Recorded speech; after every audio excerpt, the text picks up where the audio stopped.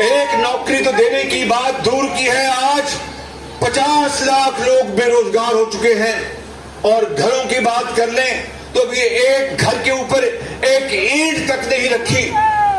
آج یقین کر لیں کہ ایک 6 افراد کے گھرانے کے لیے زندگی ان کے اوپر تنگ ہو چکی ہے، جینا مشکل ہو چکا ہے، جسم کو برقرار رکھنا مشکل ہو چکا ہے۔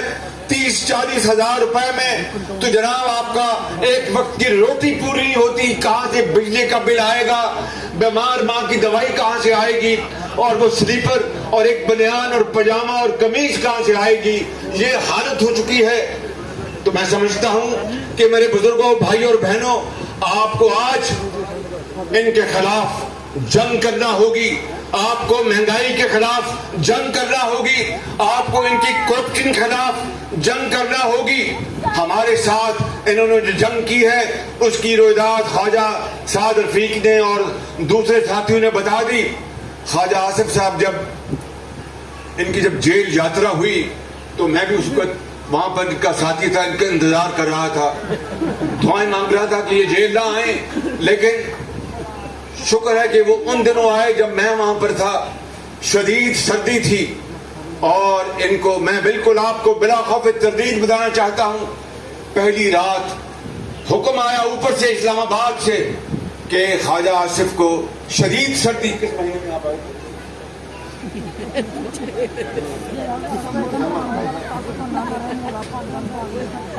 خواجہ صاحب جیل نے تھوڑی سی ان کی یادداشت بڑھا دی ہے،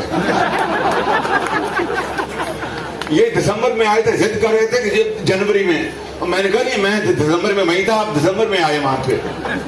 تو شدید سردی تھی، حکم آیا کہ ان کو زمین پہ سلانا ہے، زمین پر کوئی گدا ودا نہیں دینا اور کوئی ہیٹر نہیں دینا۔ اب یہ سن لیں بات، یہ کوئی میں رام کہانی نہیں سنا رہا، میں اس کا خود گواہ ہوں۔ میرے پاس رات کو یہ مجھے اطلاع ملی کہ خواجہ صاحب کو جناب ان کا ہیٹر نہیں دینا، چونکہ میرے کمر میں تکلیف ہے، تو میں نے اللہ کے نظام میں نے 2 بوتلیں رکھی ہوئی تھی وہ ربڑ کی، جس میں گرم پانی ڈالتے ہیں، یاد پتہ ہے نا آپ کو، وہ بوڑھے بزرگ، میں بھی بوڑھا ہو گیا ہوں تو اپنی کمر میں رکھ لیتے ہیں رات کو سوتے وقت۔ میرے پاس 2 تھے، تو میں نے کہا کہ یار اس میں گرم پانی اور ڈالو اور خواجہ صاحب کو کہیں پر پہنچا دو۔ اللہ بھلا کر اس آدمی کا، خواجہ صاحب کو وہ بوتل گرم پانی کی پہنچی، اس طرح انہوں نے رات بسر کی۔ یہ اس طرح کا ظلم اور چیرہ دستی اس حکومت نے کی، کاش اتنی کاوشیں یہ مہنگائی کے خلاف کرتی، بے روزگاری کے خلاف کرتی، اس ملک میں بھوک ننگ کے خلاف کرتی، اس ملک کے اندر پیداوار کے حق میں کرتی، تو شاید کچھ لوگ ان کو دعائیں دیتے۔ یہی وجہ ہے کہ آج کنٹونمنٹ میں وہیں پر ان کا قبرستان نکال دیا، اور اگلا الیکشن انشاءاللہ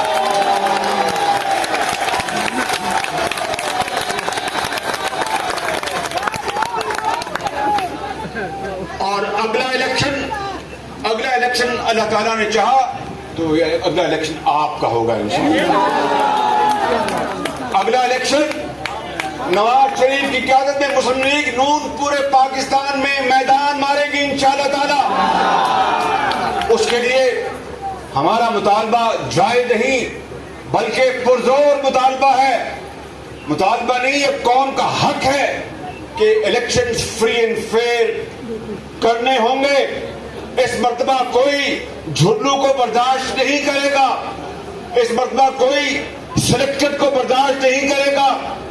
یہ بلے باز اگر ہے تو جا کے میدان میں بلے بازوں کو بلہ چلانا سکھائے، چھوڑے اسلام آباد کے اس پرائم منسٹر ہاؤس کو کہ اپنی جو تھوڑی بہت آپ نے اپنی عزت بنائی تھی اس کو بھی مٹی میں رول دیا آپ نے، اور آپ نے وہ کام کیے جو کوئی سوچ نہیں سکتا تھا، اور پھر کہتے ہیں کہ میں ایک آنسٹ وزیر اعظم ہوں۔ آج جائیں پوچھے قوم سے پنجاب کے میدانوں میں، مہران کی وادیوں میں، بلوچستان میں اور KPK میں کہ کس طور وہ زندگی بسر کر رہے ہیں۔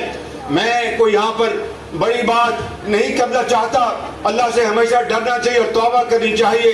ابھی میں آپ کو کہہ رہا تھا کہ میں واقعتاً عادتاً جلد باز ہوں، میں نے کہہ دیا اپنی وہ آئی میں کہ انشاءاللہ ہم بجلی کے اندھیرے 6 مہینے میں ختم کر دیں گے. جب 6 مہینے گزر گئے تو کچھ بھی نہیں ہوا تھا. وہ بات درست ہے. تو مخالفوں نے کہا کہ یہ دیکھو شہباز شریف کہہ رہا کہتا میرا نام بدل دینا, ابھی نام بدلے. مگر اس مالک کا کرم ہے میرے بزرگوں, بھائیوں اور بہنوں, کہ وہ پھر نواز شریف کی قیادت میں رب تعالیٰ نے ہمیں ہمت دی, ہمیں توفیق عطا کی کہ 4 سالوں میں 11,000 میگا واٹ بجلی لگا کر اندھیرے ختم کر دیے.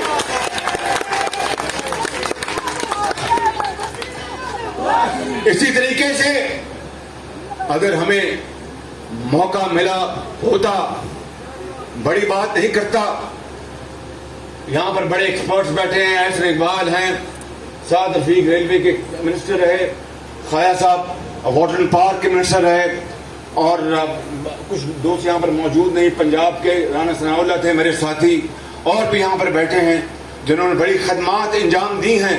میں آپ کو بلا خوف تردید کہتا ہوں کہ اگر یہ موقع, یہ دور جو گزر رہا ہے, یہ اگر پی ایم ایل این کو اللہ تعالیٰ نے دوبارہ اگر وہ دیتا اور نواز شریف کی قیادت میں یہ ملک 4تھی بار, تو میں آپ کو بلا خوف تردید کہتا ہوں کہ یہ ملک راکٹ کی طرح اوپر جا رہا ہوتا, صنعتوں کی چمنیوں سے دھواں نکل رہا ہوتا, لاکھوں لوگوں کو روزگار مل رہا ہوتا, بے روزگاری کے خاتمے کے لیے دن رات کام ہو رہا ہوتا, ہسپتالوں میں مریضوں کے لیے اور سہولتیں مہیا ہوتی, ان کے لیے بہترین علاج ہوتا.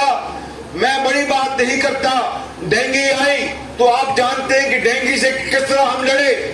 یہ کووڈ آیا تھا, یہ کوئی میں کسی کو الزام نہیں دے رہا, کووڈ ایک آیا, ایک آفت تھی اور ہے, لیکن ہم لڑ جاتے ہیں, کووڈ کا مقابلہ کرتے اور اس کو کنٹرول کرتے ہیں بالکل. لیکن ان کو توفیق تو ہوئی کہ دوائیاں خرید سکیں. یہ اپنی عطیات کے اوپر لگے رہے کہ عطیات آئیں, چائنا سے آئیں, فلاں سے آئیں, اور پیسہ جو ہے ATM مشینیں بناتی رہیں, اربوں روپے کھائے جاتے رہیں, اور یہ ریاست مدینہ کی بات کرتے رہیں. میرے بزرگوں, بھائیوں اور بہنوں, اب مزید انتظار نہیں کیا جا سکتا. ہمیں کھڑا ہونا ہوگا اس مہنگائی کے خلاف, ہمیں جنگ لڑنی ہوگی, اس کرپٹ حکومت کے خلاف ہمیں جنگ لڑنی ہوگی. اور ہمارا مطالبہ ہے عدلیہ سے, تمام آئینی اداروں سے, عدلیہ ہو, چاہے مقننہ ہو, چاہے انتظامیہ ہو, چاہے الیکشن کمیشن ہو, چاہے کوئی اور ادارہ ہو, کہ ہر صورت اس ملک کو شفاف الیکشن چاہیے, قانون کی حکمرانی چاہیے, سویلین سپریمیسی چاہیے. اگر یہ قوم کو یہ بات ملتی ہے تو میری مفاہمت تو پھر یہی, اور کیا میری مفاہمت ہے. اور بھائی میں نے اگر مفاہمت کی بات تو کی ہے, تو جو اغیار جو اس کا مطلب نکالتے ہیں کہ مجھے اس کے بدلے میں لڈو ملے یا پیڑے ملے یا سیال کوٹ کی کیا ہوتی ہے وہ چم ملی مجھے سیال کوٹ کی, کلا کن خدا میں کلا کن کھانا دل کر جائے. تو اگر یہ ہوتا ہے تو پوری مسلم لیگ نون الحمدللہ مل کر کام کرے گی. لیکن اگر شفاف الیکشن نہیں ملتے تو پھر میں سمجھتا ہوں کہ ہمارے پاس کوئی چارہ کار نہیں ہوگا کہ شفاف الیکشن کے لیے ہر قانونی اور سیاسی سہارا ہم لیں. یہ ہمارا حق ہے, قوم کا حق ہے. میرے بزرگوں, بھائیوں اور بہنوں, میں آخر میں خواجہ محمد آصف صاحب کو ایک مرتبہ پھر اپنی طرف سے اور میاں نواز شریف کی طرف سے مبارکباد دیتا ہوں. اور جس ہمت سے انہوں نے جیل تو سب نے ہمت سے کاٹی ہے, مگر انہوں نے جس ہمت سے جیل کاٹی ہے, میں ان کو اور آپ کو میں مبارکباد پیش کرتا ہوں. اور یہاں پر جناب جو تشریف رکھتے ہیں, جناب عمر شیخ صاحب, جناب عمر رٹھور صاحب, جناب عاطف منیر صاحب, یہ ان کے لیے تالی لگائیں جو جیتے ہیں یہ الیکشن, ان کو بہت بہت مبارکباد. اور ان کے تمام ساتھیوں کو میں مبارکباد پیش کرتا ہوں. یہ پریزیڈنٹ ان کو میں